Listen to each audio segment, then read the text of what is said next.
ओम श्री गणेशाय नमः। श्री शिव महापुराण रुद्र संहिता युद्ध खंड 47वां अध्याय।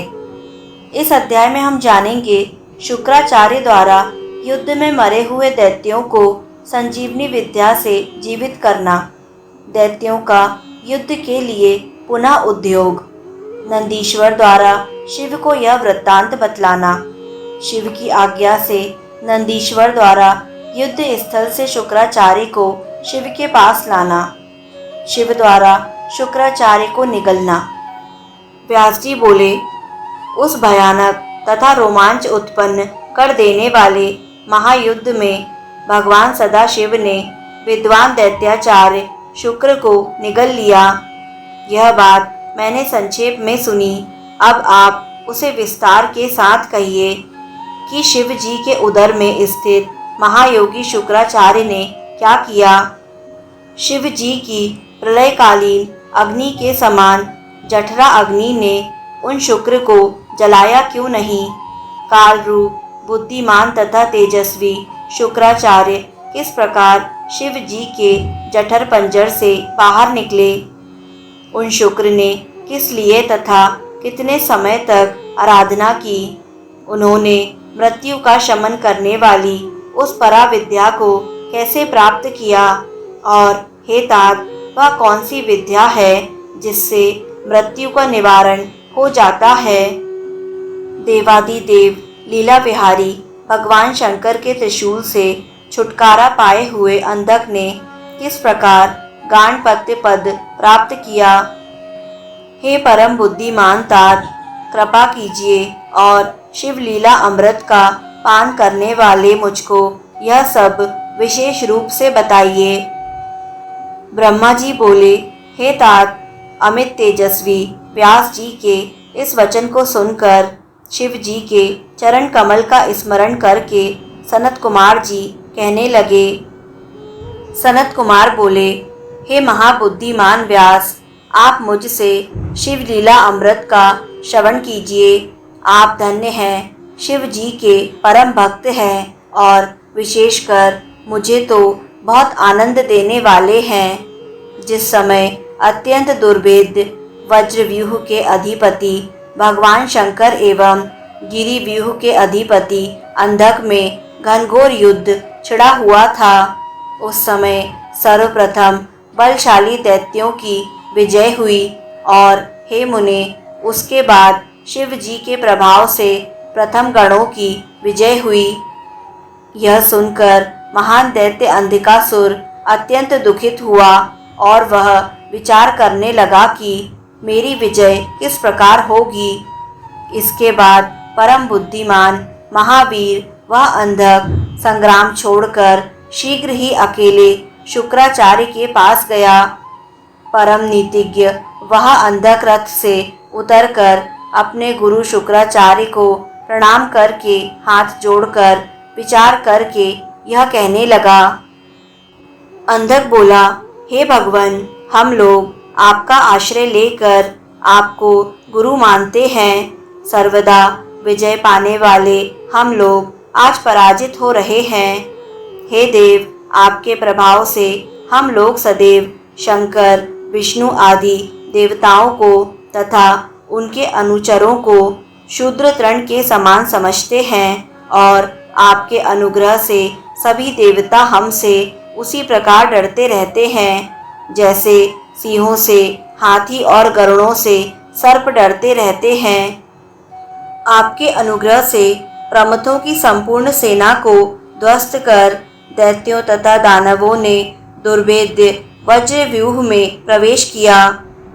हे भार्गव, हम लोग आपकी शरण में रहकर पृथ्वी के समान सदा अविचल होकर युद्ध स्थल में निशंक विचरण करते हैं।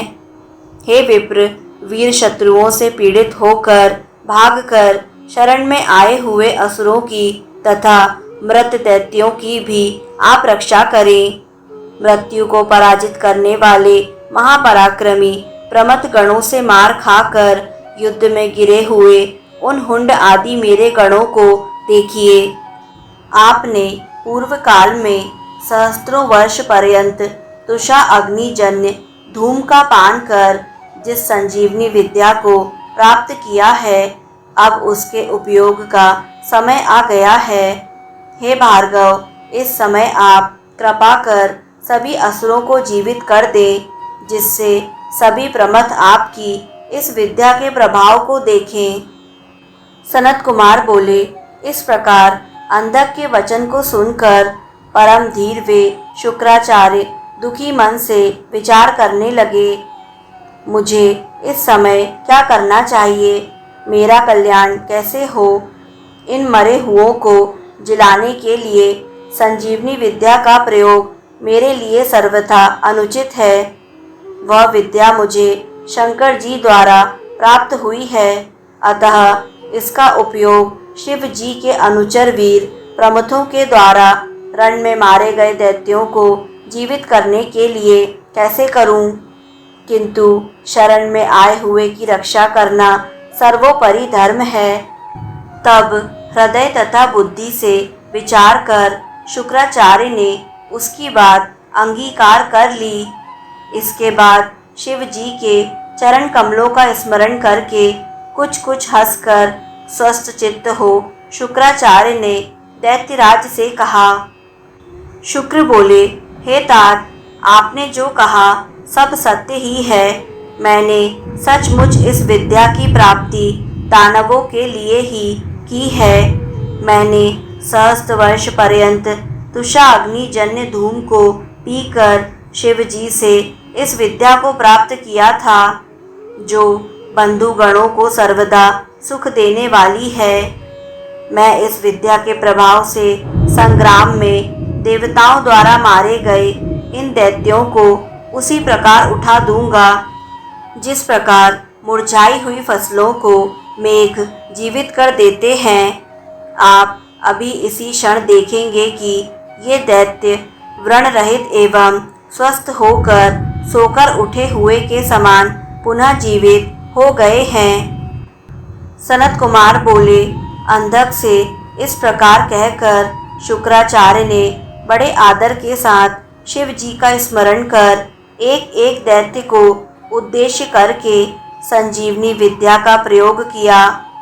उस विद्या के प्रयोग मात्र से वे समस्त दैत्य एवं दानव सोकर जगे हुए के समान शस्त्र धारण किए हुए एक साथ उसी प्रकार उठ गए, जिस प्रकार निरंतर अभ्यस्त वेद जैसे समय पर मेघ एवं आपत्ति काल में श्रद्धा से ब्राह्मणों को दिया गया दान फलदायी हो जाता है। तब हुंड आदि असुरों को पुनः जीवित देखकर सभी दैत्य जलपूर्ण बादल के समान गर्जन करने लगे। तत्पश्चात विकट ध्वनि करके गरजते हुए महान बल तथा पराक्रम वाले वे दैत्य निर्भीक होकर प्रमथ गणों के साथ पुनः युद्ध करने के लिए तैयार हो गए। युद्ध में अभिमानी नंदी आदि सभी प्रमथ गण शुक्राचार्य के द्वारा जीवित किए गए उन दैत्यों तथा दानवों को देखकर अत्यंत विस्मित हो उठे। इस संपूर्ण कर्म को देखकर शंकर जी से निवेदन करना चाहिए। इस प्रकार विचार कर वे बुद्धिमान गण परस्पर कहने लगे। प्रमथेश्वरों के उस आश्चर्यकर युद्ध में शुक्राचार्य के इस प्रकार के कार्य को देखकर शिलाद पुत्र नंदीश्वर अमर्षयुक्त हो शिव के समीप गए और जय हो इस प्रकार कहकर जय देने वाले एवं कनक के समान नीलकंठ शिव जी से बोले, हे देव, युद्ध स्थल में इंद्र सहित देवों एवं गणेश्वरों ने जो अत्यंत कठिन कार्य किया है, हे ईश, हमारे उन सभी कार्यों को शुक्राचार्य ने व्यर्थ कर दिया। एक एक राक्षस को उद्देश्य करके मृत संजीवनी विद्या का प्रयोग कर युद्ध में मरे हुए उन सारे विपक्षियों को उन्होंने बिना श्रम के जीवित कर दिया। इस समय यमपुरी से लौटे हुए तुहुंड, हुंड, कुंभ, जंभ, विपाक, पाक आदि महादैत्य युद्ध स्थल में प्रमथ गणों का विनाश करते हुए विचरण कर रहे हैं। हे महेश, यदि मारे गए श्रेष्ठ दैत्यों को शुक्राचार्य इसी प्रकार जीवित करते रहे तो हम गणेश्वरों की विजय किस प्रकार संभव है और हमें शांति कहाँ। सनत कुमार बोले, प्रमथेश्वर नंदी के इस प्रकार कहने पर प्रमथेश्वरों के ईश्वर महादेव हंसते हुए सभी गणेश्वरों में श्रेष्ठ नंदी से कहने लगे। शिव जी बोले, हे नंदी, तुम इसी क्षण शीघ्रता से जाओ और दैत्यों के मध्य से शुक्राचार्य को इस प्रकार पकड़कर शीघ्र ले आओ जिस प्रकार बाज लवा पक्षी के बच्चों को पकड़ लेता है। सनत कुमार बोले, शिव जी के द्वारा इस प्रकार कहे जाने पर नंदी सिंह के समान गर्जना करते हुए दैत्यों की सेना को चीरते हुए उस स्थान पर पहुंच गए जहां भार्गव वंश के दीपक शुक्राचार्य थे। बड़े बड़े दैत्यपाश, खड्ग, वृक्ष, पाषाण, पर्वत आदि शस्त्र हाथ में लेकर उनकी रक्षा कर रहे थे। बलवान नंदीश्वर ने दैत्यों को विशुद्ध करके शुक्राचार्य को इस प्रकार पकड़ लिया जिस प्रकार शरभ हाथी को पकड़ लेता है। तब ढीले वस्त्र वाले, बिखरे केश वाले एवं गिरते हुए आभूषणों वाले शुक्राचार्य को छुड़ाने के लिए अनेक राक्षस सिंहनाद करते हुए उनके पीछे दौड़े। दैतेंद्र नंदीश्वर पर मेघ के समान वज्र, शूल, तलवार, परशु, तीक्ष्ण, चक्र, पाषाण एवं कंपन आदि नाना प्रकार के शस्त्रों की घोर वर्षा करने लगे। गणाधिराज नंदीश्वर उन सभी शस्त्रों को अपने मुख की अग्नि से भस्म करके उस महाभयानक युद्ध स्थल में शत्रु पक्ष को पीड़ित करके शुक्राचार्य को लेकर शिव जी के पास चले आए और शिव जी से यह कहने लगे, हे भगवान, यह वही शुक्र है। तब देव शिव जी ने देवगणों के लिए अग्नि के द्वारा दी गई आहुति के समान शुक्राचार्य को ग्रहण कर लिया। प्राणियों की रक्षा करने वाले उन सदाशिव ने बिना कुछ बोले ही उन शुक्राचार्य को फल के समान अपने मुख में रख लिया, जिससे वे समस्त असुर ऊंचे स्वर में महान हाहाकार करने लगे। इस प्रकार श्री शिव महापुराण के अंतर्गत द्वितीय रुद्र संहिता के पंचम युद्ध खंड में अंधक वधोपाख्यान में शुक्र निगीरण वर्णन नामक 47वां अध्याय पूर्ण हुआ। दोस्तों, आगे आने वाले सभी अध्यायों को निरंतर सुनने के लिए YouTube चैनल आध्यात्मिक कथाएं को लाइक करें, सब्सक्राइब करें और बेल आइकन पर प्रेस करें। धन्यवाद।